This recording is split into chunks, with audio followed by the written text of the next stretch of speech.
Hello, everybody. It's time to take a little bit of a break from the Eurovision content just for a little while and talk about one of my other fandoms that I like, Disventure Camp. So let's get to it. Oh, yeah. That's cringy. I love it.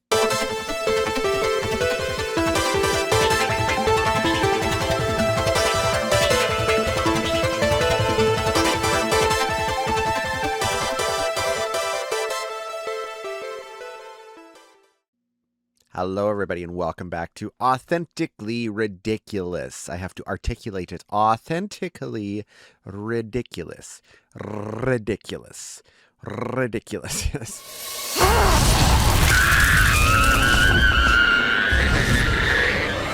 It's like a broken record. Anyways, how is everybody doing out there? And are you surviving the post-Eurovision stuff? I know we're not really going to talk about Eurovision stuff today. Instead, let's discuss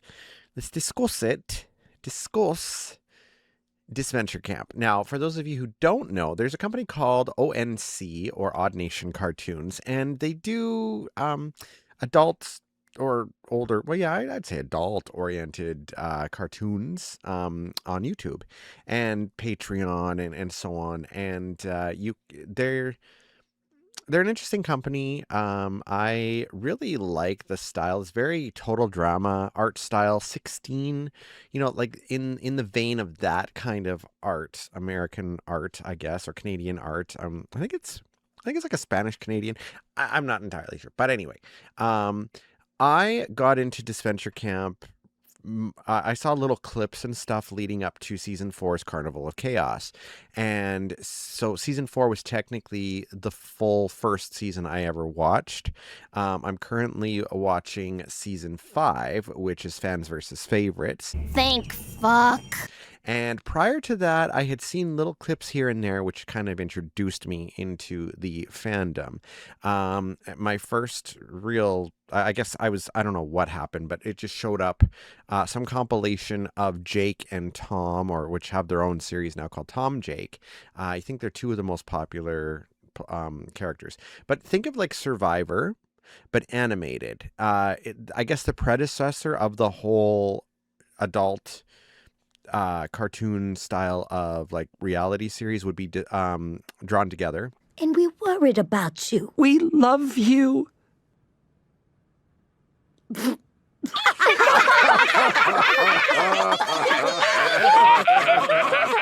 Anyway. Amazing show for its time.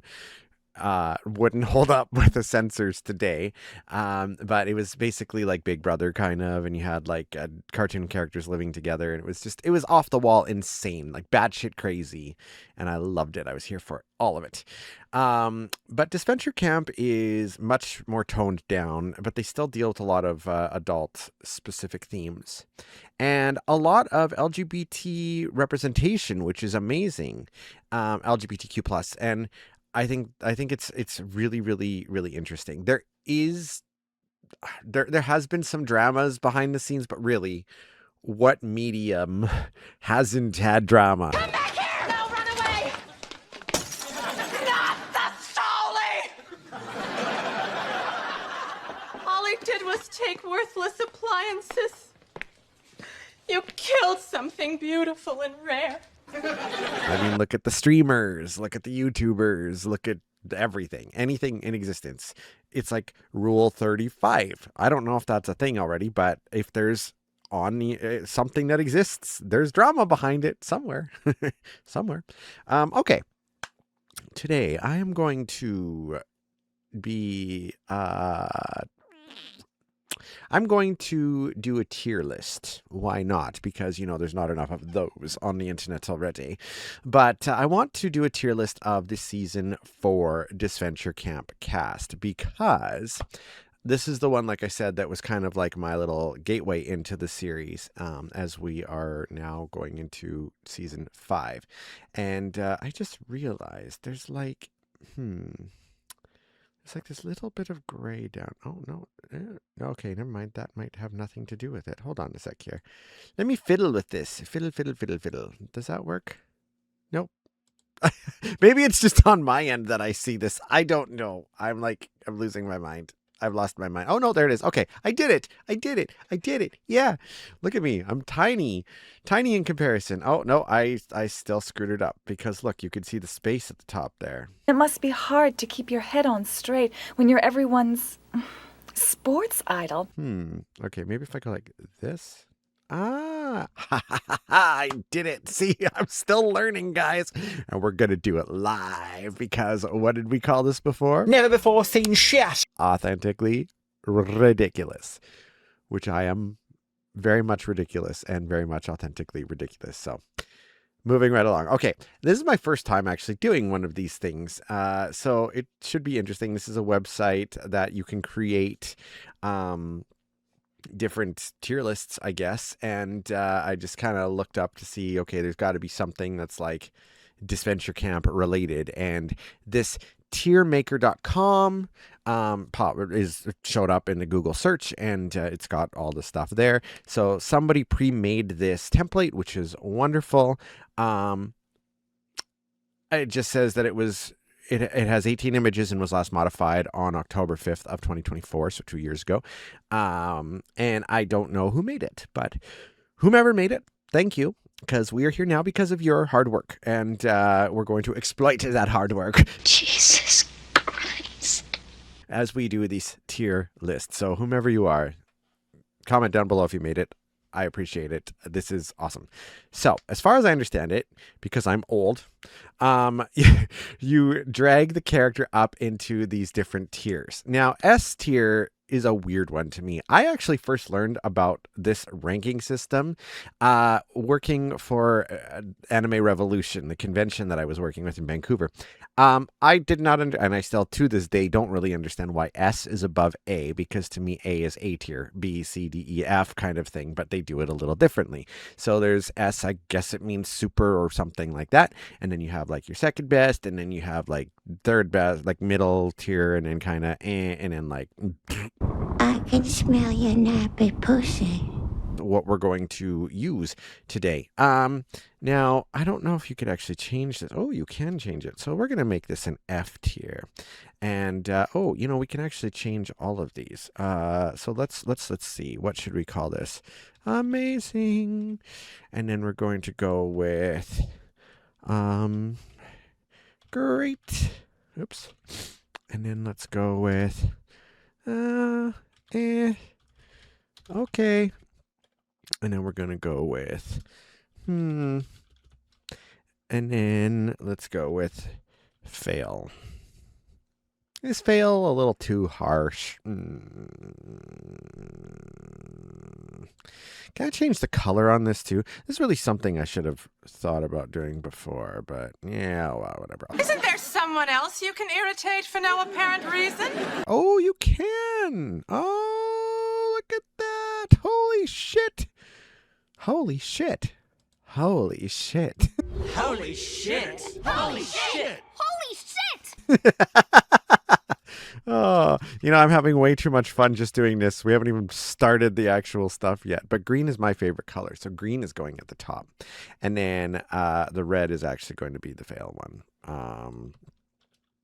Not my fave / don't like. Okay. Does this work? Amazing. Great. Okay. And not my fave / don't like. I think that we can make this work. I think we can make this work. Okay. Without further ado, because I'm just wasting time at this point, let's get to it. Now, they're all listed down below here, and this is going to test my memory to see if I remember all of the character names. I do, because I love them. But this season was so much fun. The snippets that I've seen from season 1, which had the animation was, they were starting out, right? And there's a remake, I think, of season 1.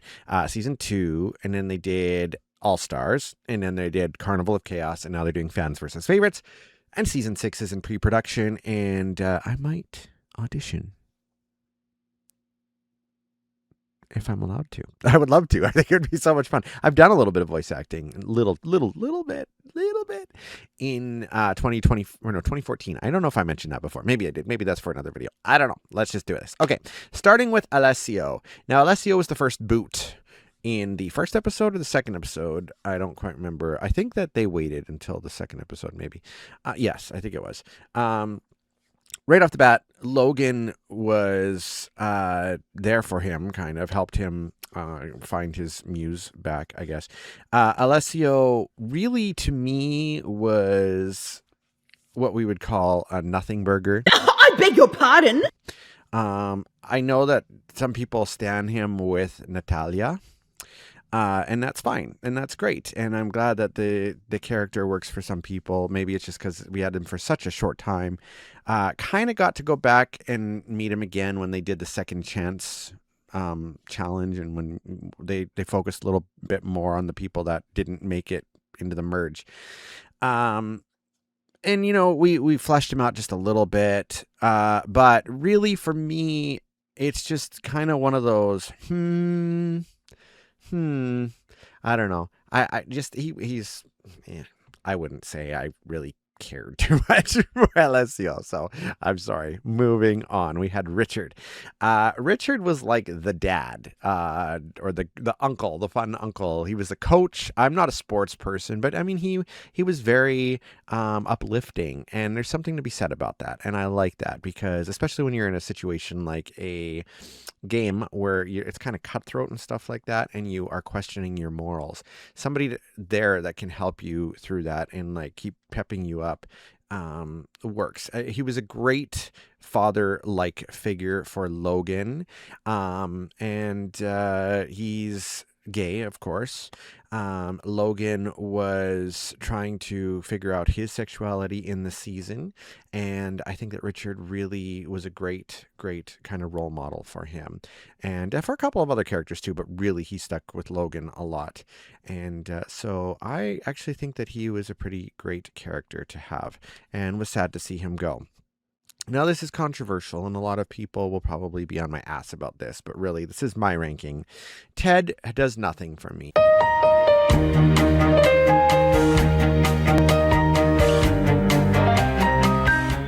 I don't know. Like, he came on, this betting guy, just to me, kind of nothing burger.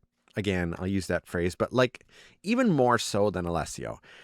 I think out of all of the characters of this season, and it's nothing against the voice actor or whatever, it's just Ted was my least favorite. So he's going in the not my fave / don't like, don't care, just don't care.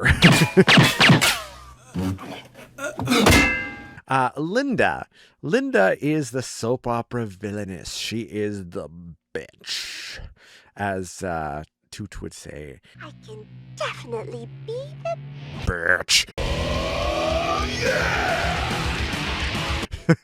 And Linda chose that role really well. She's the quote-unquote kind of housewife sort, who was looking for some excitement, and definitely got it on the show. She felt undervalued though, and I think she did have some growth, because at first she didn't understand Richard's situation, but in time, and I guess with Ted's help a little, you know, she kind of came around, and they became quite the iconic trio. Still leaving Ted, of the three, I think he's the weakest. I'm sorry, it's just my own thing. But Linda definitely was a character that you just love to hate. I'm a huge soap opera fan. I love Days of Our Lives. You do? All My Children, Another World, British soaps, Hollyoaks. Never used to care for Coronation Street, but I've since fallen in love with it. The old Corey, like 1960s to 1990s. And then not really so much anything newer than that, but we'll get there. So for me, Linda was, and she had that fun accent. She reminded me of Bobby's mom from Bobby's World. Honest to Pete's sake. I don't even know if they were from the same place, but honestly, Linda, I'm going to put her as amazing, because she's iconic, and I like her. Zayd was done dirty by quite a few people, specifically Logan, and Logan and Zayd have kind of buried the hatchet. People are bitchy about the fact of how it happened, how it seemed so quick. A lot of guys tend to just let things go easier. Like I feel like sometimes people are expecting there to be this massive feud that just goes on and on and on, but I don't know. I think that just the two of them, it just was one of those like you watch some of the greetings post season, and Zayd seems still a little salty, kind of. And I believe that Logan and Ivy had a greeting together, and Ivy was saying about how he's still kind of salty about it, but in time I think it does heal. And I think Zayd has potential to come back in a future season, potentially. Now his character, what do I think of him? I think he was a great character. He was really, he didn't do like super, super, super much. He could have done a lot more, and I think there is still story for him. And I would like to see a spin-off of him and Ivy, and Tristan lives with Ivy as well too. It'd be kind of nice to see them, even if it's like a one-off special. Maybe put Benji in there as well too, although Benji's currently on season 5. With the fans versus favorites. Well, he's on the island at the moment, but the Castaway Island, or whatever the heck they call it, second chance, whatever. But I think he was a great character. Good cook. He was a good ear to listen to. He was strategic, and he could go either direction. He was kind of, I think he flip flopped a little bit too, but yeah. All right, Marissa. Now, Marissa and Anastasia, however you want to pronounce it, had an interesting relationship throughout the show. Marissa was the calm, level-headed one, a people pleaser, and I think that she second-guessed herself and her ability in the army, but the army life was kind of her thing, like her family thing. It was her, that's just what they did. So it was super important to her, but I think she discovered something about herself on the show that allowed her to kind of grow a little bit. Now, some people also say that her character was really just there as the love interest for Anastasia. She kind of took second fiddle, but there is a place for her character. She's, like I said, she's a people pleaser. I understand that very well. I'm a people pleaser. I mean, you're the high school superstar everybody's talking about. Try to find common ground and link people together. I try to do that, and it can bite you in the butt a lot. She left and then came back. I think she offered good strategy and was an interesting character. Was she amazing? I don't know about that per se, but I do think that she was great, so I'm going to put her there. Now, Isabel was another one of the sort of cast as a villain, which is funny because she's a nun. But that worked for her, and she was a social media nun. Yes, I don't know if such a thing exists in reality, but it was an interesting idea. She had some growth. I don't think she knew what she was doing there. I think when Jade flipped on her and pulled that power move, and Isabel understood, like she recognized the game, and she could see, okay, I see what Jade did there. And I think that took her so by surprise that that's why she kind of obsessed over Jade later. It was just like, oh my God, this was amazing. This was a huge power play. Something that, like, I'm so proud of her to be able to do. So recognizing that ability in someone else is neat. As a character for me, she was kind of, okay. Like, just, I wouldn't exactly call her great. I wouldn't exactly call her legendary or amazing, but I don't know. There's something about her didn't appeal that much to me. Logan, the most hated character in Disventure Camp history, it seems. That's not true. Yule exists. But in this season, he was the winner. And people just seemed to hate him because of that, or how he won and how he flip-flopped a lot. But really, he didn't flip-flop more than most other characters do. And most other characters or people in Survivor or other reality series do either. Again, it is a game. And you could see it was killing him inside. Him and Hannah both. Who's next? They, I think, struggled the most with the game. And we got to see a lot of growth from both of them. Logan really came into his own in this series. He came in with being an Olympic athlete. He didn't really want people to know, but Richard knew, of course. And I think people don't like that sort of thing because a lot of people root for underdogs and stuff, and that's fine. That's great. I do that too. But Logan, it just goes to show that there are people that seem to have it all that actually do struggle as well too. And it humanizes them. And I think that they did a good job showing this. And I think that his voice actor did a good job showing this as well too. I like Logan. I really think that out of most of the cast, he was the most versatile. Between him and Hannah, I would say both of them. So because they're together, we'll put them, we'll do them at the same time. And, maybe Anastasia as well too. But Logan, I thought he was an amazing character. I just really did. I think he's sweet. I think he's funny. I could absolutely relate to that, hating having to make a decision. And sometimes I found myself in a similar position to him where it's like, you're so scared of of having to own up to something, and you make things worse. I've done that so many times to myself.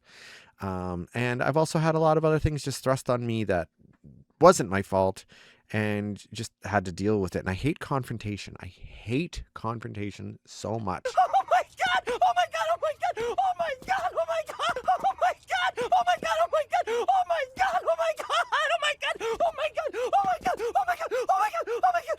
Oh my god! So in that sense, he's a little more better than at that than me, because there was a few times that he confronted people. It hurt him and stuff too. But what really hurt him was that he almost died, and that it was kind of it wasn't Jade's fault because there was lots of other people there that were there to help him, but I can still understand why he felt betrayed by that. And other people felt betrayed by him too. Again, Zayd Zayd probably got it the worst from him, but I still think that Logan overall was the most well-rounded character from the start to the finish of the season. And I think he was a worthy winner, and I'm very happy that he won. So Hannah was another amazing character that had a lot of growth. She came into it being from Coronation Street, I want to say barmaid, but that's not right. Bar staff, bartendress, bartender. I don't drink. I don't do bars. All I know is from television. Honestly, I've gone to pubs and stuff like that, but like pubs where there's not really like a bartender or you don't sit up there. I don't know. I'm digging myself a hole. But Hannah is used to listening to people, and she thought that she could handle this, but she struggled a lot too. And she, didn't have her parents. They were gone, and you really, really empathized with her. And I think outside of the show, if her and Logan were to get together, like actually, I could see it. It did seem a little bit rushed, like after, Logan kissed Spencer and was trying to sort out his feelings there. And then at like the last few episodes, literally, they kind of hinted at a Logan-Hannah potential relationship. I would have been down for that. I'd like to see a spinoff of that too. Or even just staying friends. Like they had a really, really good friendship. And I think that him and her having fun at the end, especially like going into it and her finishing off the way that they both kind of wanted to, in terms of like be in the game, just have fun with it, rather than allowing all of that pressure to be on their shoulders during that little game that they did. I think that was a great way for her to finish off there. So Hannah, Logan, Linda, all three are amazing in my books. Spencer is the villain of this season, the general main villain, I would say. Natalia kind of gets that a little bit too, but really Spencer is set up as the main villain. He's the most popular villain, which is why he came back. I guess so did Natalia. He had moments where he wasn't so self-absorbed, but most of the time he spent completely self-absorbed, and he still seems like that in DC5 too, especially what he just pulled on Bruno. And I hate him forever for that. But anyways, Spencer as a character is ruthless. He really doesn't care who he hurts, aside from maybe Logan. Like he did feel a little bit of remorse for it when he felt that Diego and him were getting a little too close. He was just so horrible to Diego, and that contrasts to Logan. Logan actually felt bad for what he did. I don't think Spencer really truly did. I mean, in a sense, we had that, when they came back and then Diego left again and they kind of had a I'm sorry moment. I don't know. I still don't think that Spencer feels really that bad for it. He's an okay character to me in that sense. I don't know. Spencer's kind of I would have chosen somebody else to take his place in the DC5, but again, that's just me. So, and I can just hear the people screaming at me that are watching this that may not agree. I will fucking rip out your fucking tongue, you fucking little fucking motherfucker. Ivy, eternally cheerful to I don't know, what's the word? To a fault, maybe. But she also had moments of being kind of just ignorant to a lot of things. She was a little bit like Logan in the sense that she came from like a well-to-do family and she was like a star, but she liked the limelight, whereas Logan didn't. She really was self-absorbed a lot of the time, but still had a bit of vulnerability to her, which I think is why Zayd fell for her and wanted to kind of protect her in a way. But I don't know, like she did have some growth in the season, but really a lot of it was a lot of self-absorption. Linda was kind of like that a little bit too. Isabel was kind of like that a little bit too. But where would I rank Ivy though? She wasn't amazing, I wouldn't say. She wasn't great. I would say she's kind of an okay. Now Benji, I'm an anime fan, anime nerd. You are one pathetic loser. I cosplay. I can relate to Benji on the having a hard time in social situations. It may not seem like it. I'm way more outgoing than I used to be, but there was a time I very much was Benji, especially in high school. I was always scared to be like, I don't know. I wanted to be social, so I'd say stupid things, and I still say stupid things to try to make people laugh. And I fail at a lot of things, but I keep trying. And if we take DC5 into consideration too, and how Benji had a bit of a defeatist attitude at first, and he almost left, but then he did choose to have another shot. So I don't know. He's an okay character for me as well too. He's not like great, especially his performance in 5, but we're going with 4, season 4. He's likable. He's kind of that big oaf that was kind of fun. And, I do think having him back for season 5 was decent. So he's not bad. But we'll see if he comes back, if he makes it back to the once they've merged. Anastasia is another one of those that really brings a lot of people.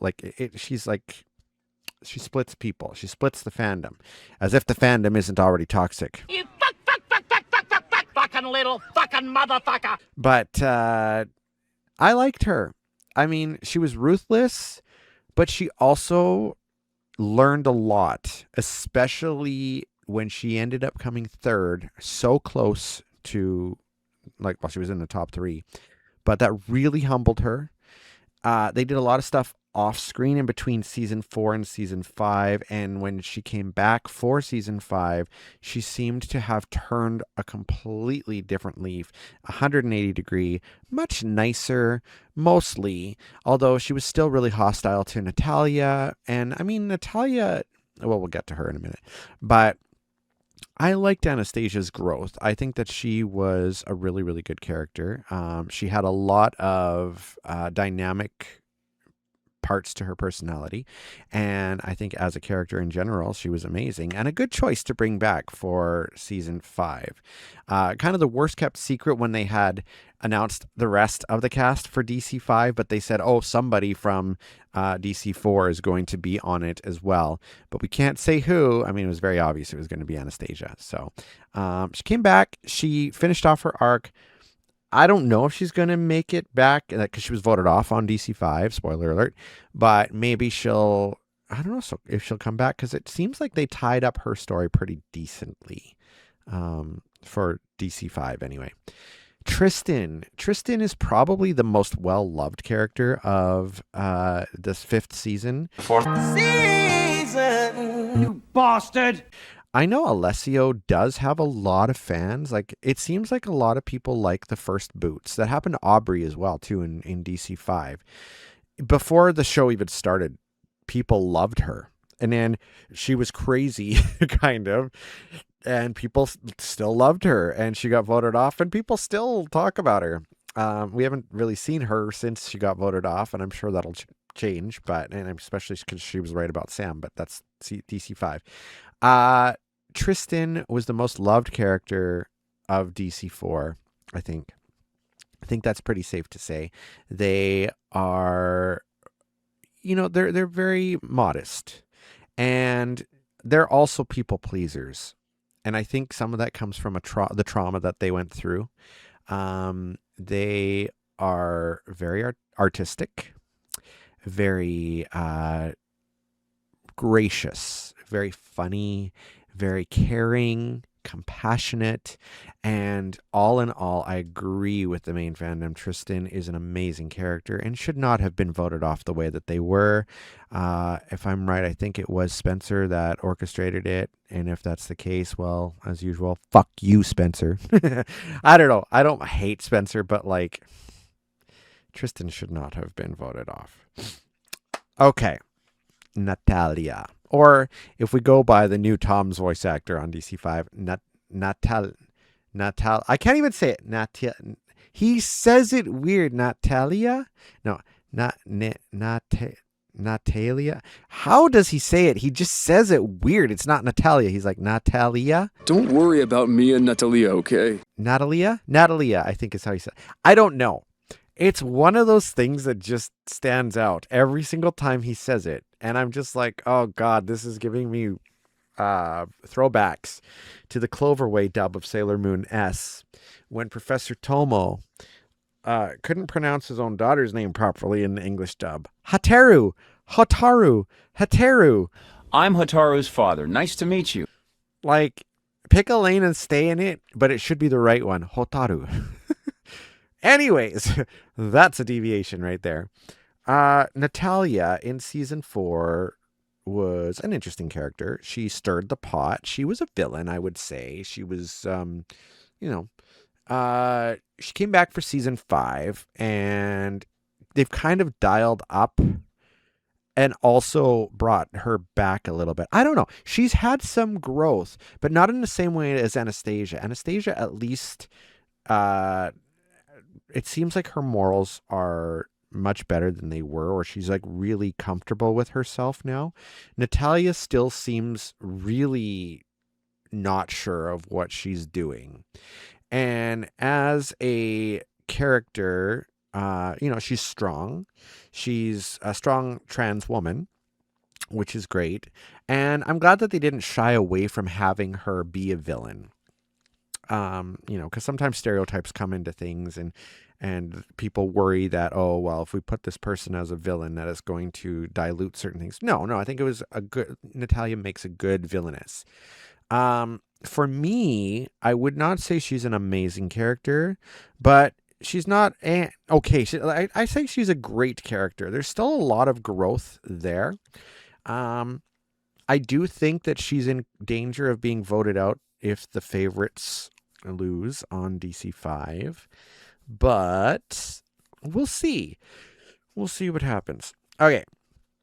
Amelie is one of those characters that did a 180 completely in the course of the season and was the most in your face of it. She's not a bad character, and she appeared in Tom Jake, the only one I think that did appear in Tom Jake season 2, which was quite interesting. And I like how they brought her in, because she wasn't the character that I thought they would bring. I thought they would maybe bring in somebody else. But Amelie being brought into that was good. It worked with what she does for a living. Her recognizing Hannah changing into what she was like and seeing that in front of her, I think helped her to change for the better and be a little less ruthless, and in turn be able to pass on that wisdom of what she learned to Jake a little bit in weird ways. But she became a very well-rounded character. At first, I did not like her. I didn't care for her. I thought she was kind of just a bitch and whatever. Forgive her. She has a heart condition. She doesn't have one.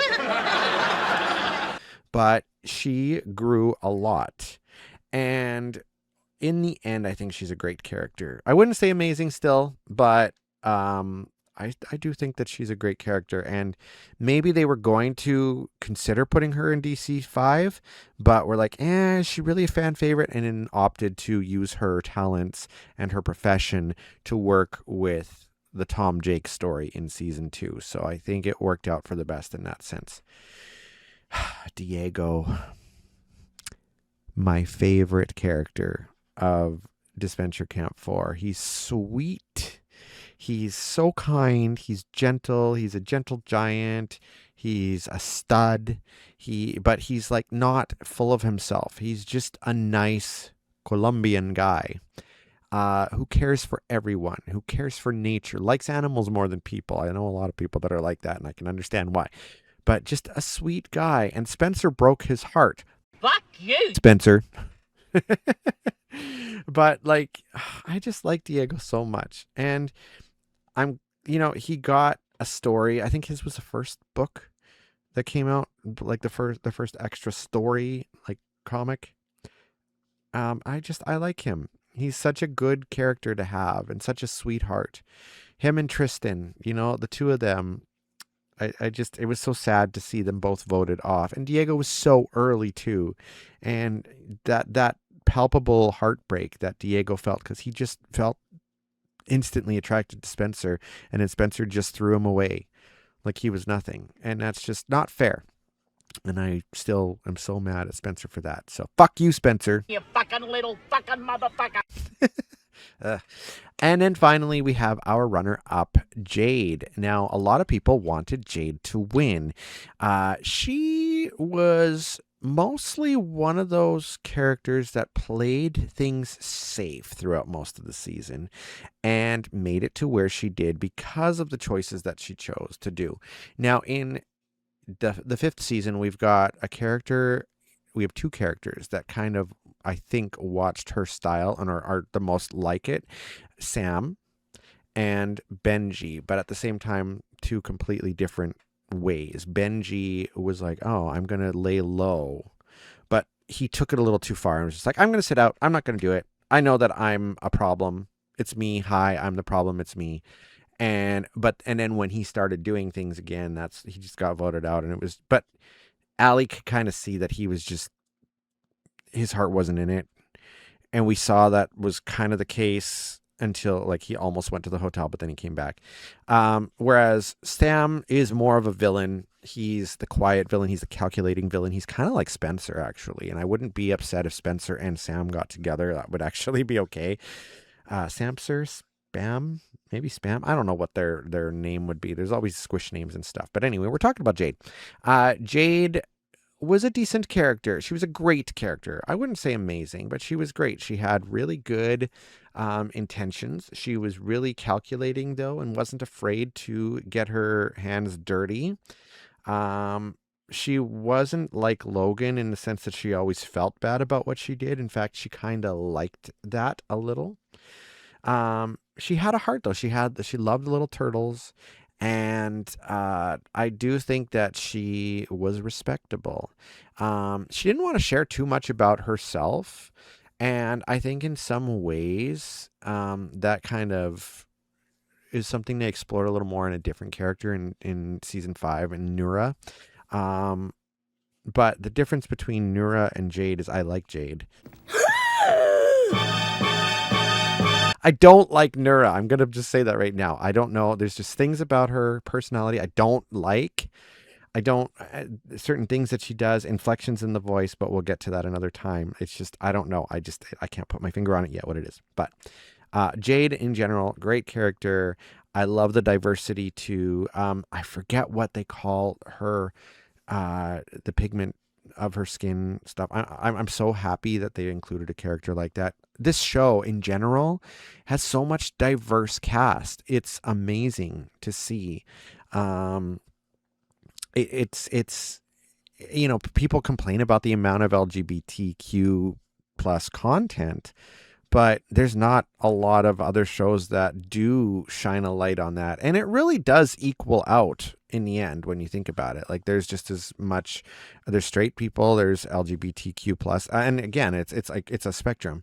Like, it's not like the show is overrun with gay guys or lesbian girls or transgender people or whatever. Like there's a good amount of people in general as a whole, and it works for the show. And I really think watching and starting at season 4 and seeing it from start to finish as an entry, like a gateway for me, was really good. I really have fallen in love with this show, and I followed it to DC5. I'm really enjoying it. I got my friend Sarah into it as well too, so I might bring her on as a also reactionary for this, and we might do another one of these in the future. But this is my list here, guys. Again, Ted, my least favorite. Alessio is A-okay. We've got Isabel, Spencer, Ivy, and Benji. The great characters: Richard, Zaid, Marissa, Natalia, Amelie, and Jade. And amazing Linda, Logan, Hannah, Anastasia, Tristan, and Diego. So let me know what you guys think below. Again, this is just my choice.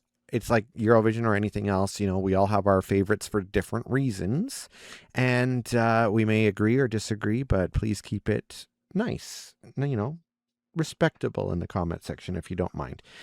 You can find all my stuff. It's listed down below. I'm all over the place under my name, Jeremy Androsov, but I have Authentically Ridiculous as my YouTube. And I have music out there on Amazon and Apple and Spotify and Deezer and everywhere else, even YouTube music, Instagram, Facebook, everywhere, TikTok. If you're interested. Some of it is not family friendly though, so just keep that in mind. You can see my performative stuff on my other YouTube channel. Again, just look up Jeremy Androsov, performances, singing, other fun, weird stuff. And I'll be back with another video. Maybe the next one will do the DC5 cast. I just don't want to make this too long. But thank you so much for watching, everybody. And I'm ridiculous, and I hope that you are too.